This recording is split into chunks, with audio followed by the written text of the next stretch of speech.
다시 찾은 바빌론 3부작 두 번째 시간입니다.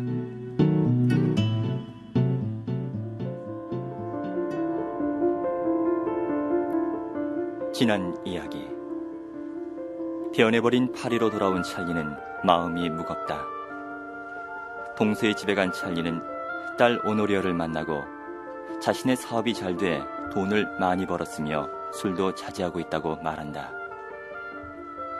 호텔로 돌아오는 길에 거리를 걸으면서 그는 방탕했던 과거와 죽은 아내를 생각한다.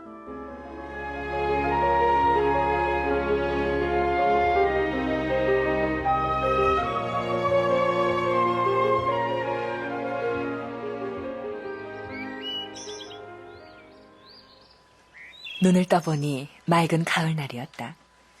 어제의 울은 깨끗이 사라졌고 거리를 오고 가는 사람들에게도 호감이 갔다.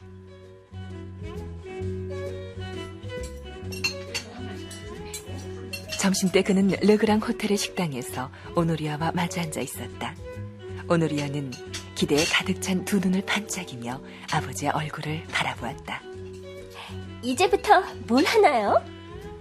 제일 처음 우리는 상토노레가의 장난감 가게에 가서 내가 좋아하는 건 뭐든지 사는 거야. 그 다음 암피1조의 보드빌 연극을 구경하러 가자. 보드밀은 좋지만 장난감 가긴 싫어요. 아빠가 이 인형을 사주셨잖아요. 오노리아는 인형을 찰리 앞에 내보였다. 이것 말고도 많아요. 게다가 우린 이제 부자가 아니잖아요. 하지만 오늘은 네가 원하는 것은 뭐든지 사주마. 오노리어에게 엄마와 프랑스인 유모가 있었을 때는 그는 딸에게 엄격한 편이었다. 그러나 지금은 너그러워지려고 짐짓 애쓰고 있었다. 갑자기 그가 정중하게 말했다. 나는 당신하고 가까이 지내고 싶습니다. 우선 제 소개를 하겠습니다. 저는 찰리 웨일즈라고 합니다. 아이 참 아빠도. 당신 이름을 말씀해 주시겠습니까?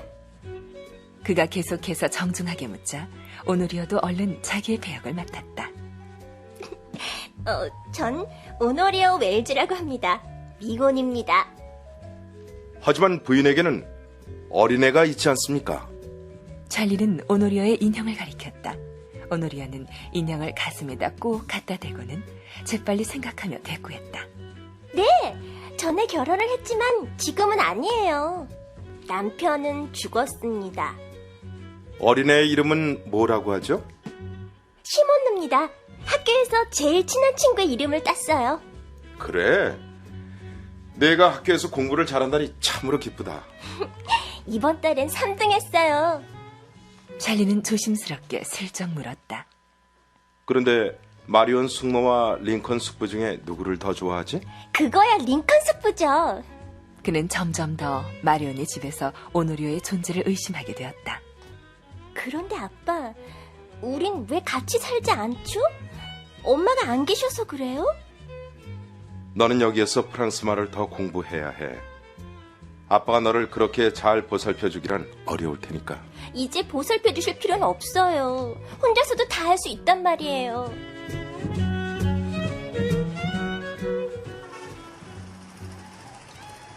찰리와 오노리오가 식사를 끝내고 음식점을 나오는데 뜻밖에도 어떤 남자와 여자가 그를 향해 소리를 질렀다.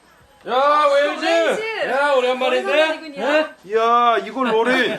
그리고 단칸이야. 갑자기 나타난 과거의 망령이었다.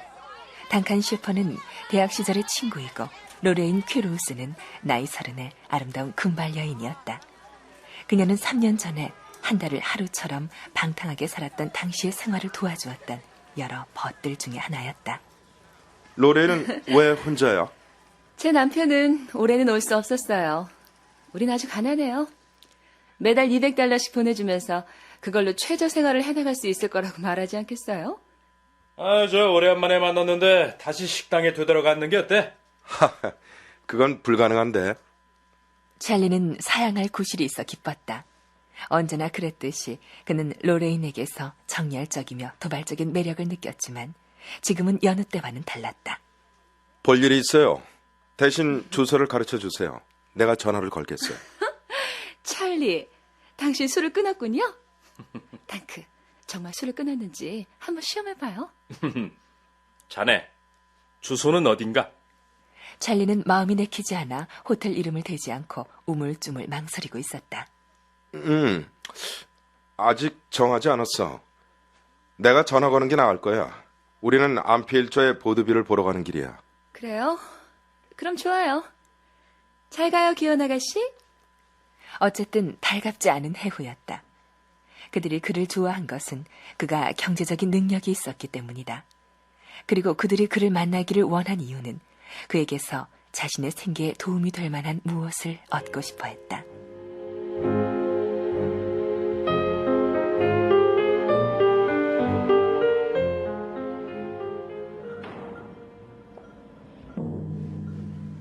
안필 좌에서 오노리어는 아버지가 외투를 접어 그 위에 앉히려는 것을 한사코 거절했다.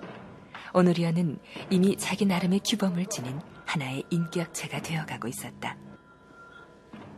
찰리는 오노리어라는 한 인간이 완전히 고정되어 버리기 전에 조금이라도 자신을 그 애에게 각인시키고 싶은 생각이 간절해졌다.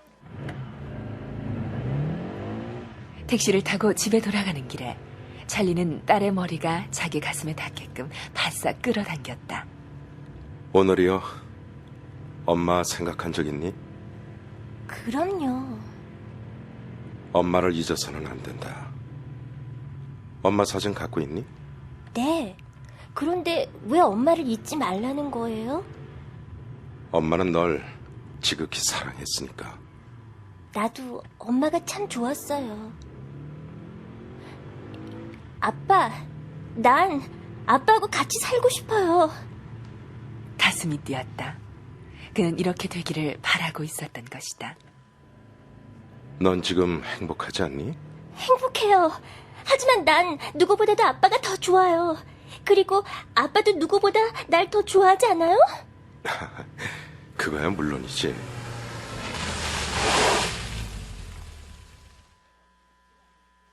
오늘이요? 그럼 들어가서 쉬어라. 난 9시에 다시 오마. 찰리는 집 안으로 들어가지 않았다.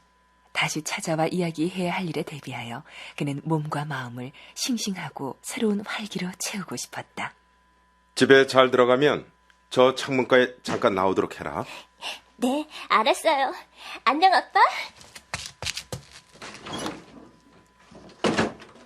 어두운 길가에서 그는 기다렸다. 마침내 아이의 모습이, 온통 훈훈하고 행복감에 넘친 아이의 모습이 2층 창문가에 나타났다. 그리고 어둠 속으로 키스를 보냈다.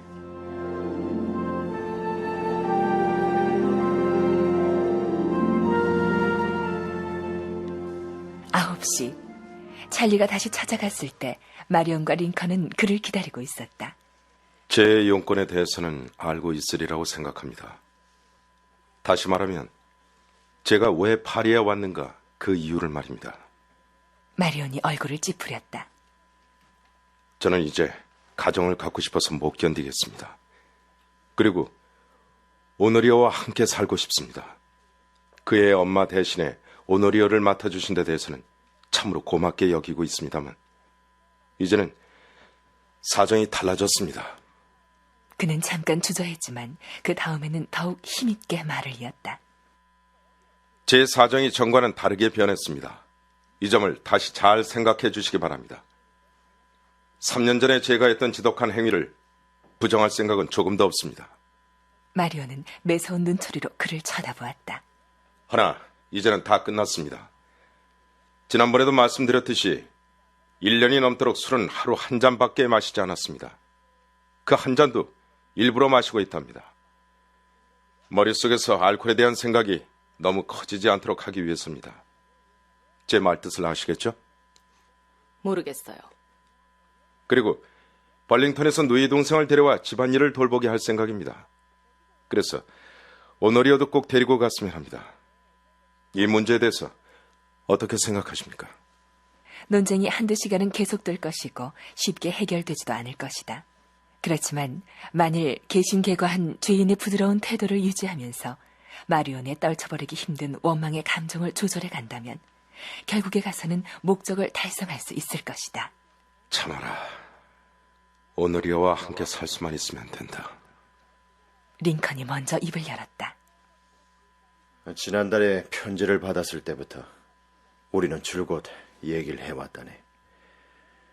오노리어가 여기 있어서 우리는 행복하게 살고 있어. 그 애는 정말 귀엽고 착한 아이라네. 찰리, 얼마 동안 술을 끊을 작정이죠? 영원히 끊을 생각입니다. 누가 그걸 믿을 수 있을까요?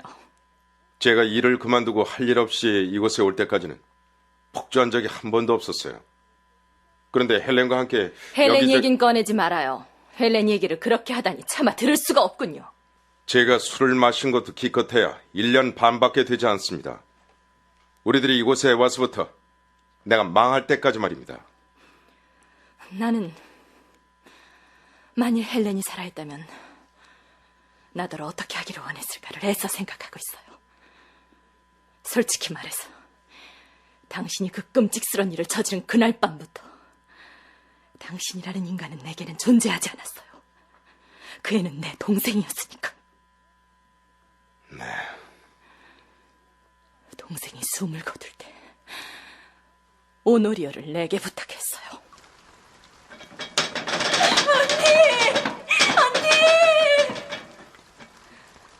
헬렌이 우리 집 문을 두드린 그날 아침의 일을 평생 잊어버릴 수 없어. 흠뻑 비에 젖은 채 부들부들 떨면서 찰리가 날 내쫓았어.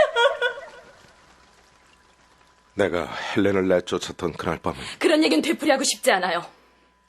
잠시 침묵이 흘렀다. 침묵을 깨고 링컨이 입을 열었다. 자네 말은 마리온이 오노리어의 법률상의 후견인 역할을 포기하고 자네에게 오노리어를 돌려달라는 것인데,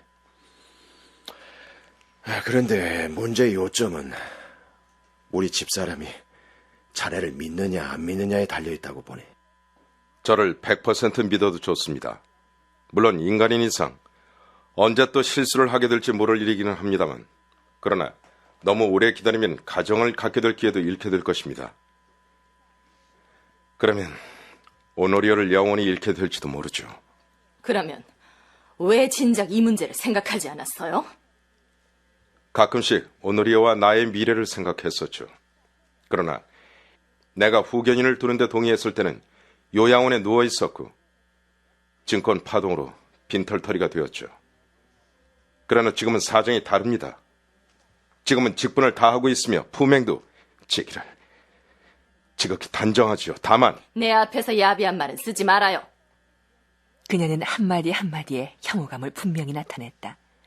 찰리는 자기에 대한 적대감이 팽배해 있는 이런 분위기 속에 오노리어를 두고 간다는 것이 점점 더 불안해졌다. 또 한 가지는 이제는 오노리어에게 도움을 줄 수도 있습니다. 프랑스 여자 가정교사를 데리고 갈 작정입니다. 새 아파트를 빌리는 계약도 해놓았죠. 그는 자신이 실수를 저지르고 있다는 것을 깨닫고 말을 멈추었다.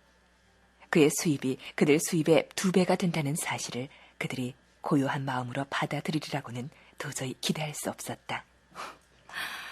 그거야 우리보다는 당신 편이 그에게 더 사치스럽게 해줄 수 있겠죠.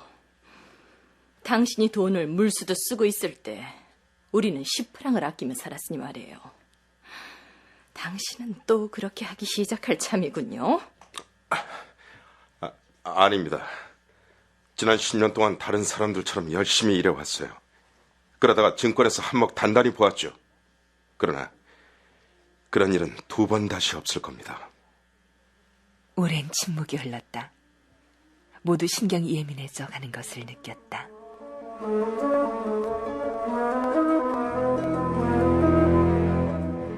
갑자기 마리온이 온몸을 떨었다. 그녀는 찰리의 말에 설득되고 있는 자신을 깨달았다. 그러나 그녀는 오랫동안 하나의 편견을 가지고 살아왔다. 그것은 동생이 행복하지 않았다고 믿는 그릇된 감정에서 빚어진 편견이었다.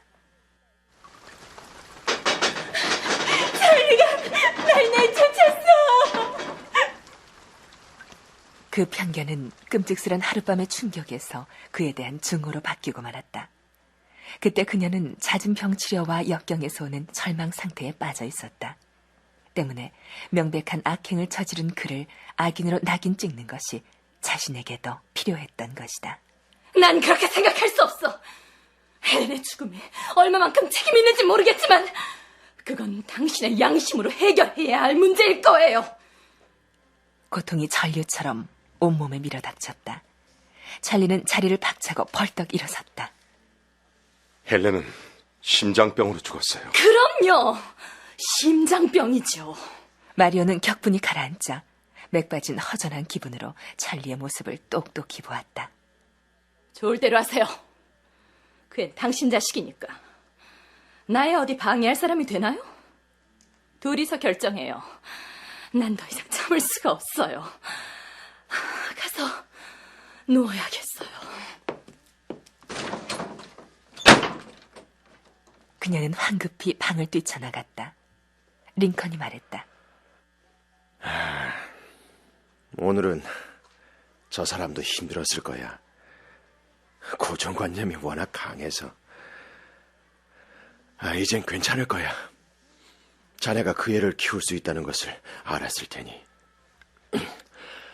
그나저나 이 마누라가 어떻게 하고 있는지 가봐야겠군. 저도 이만 가보겠습니다.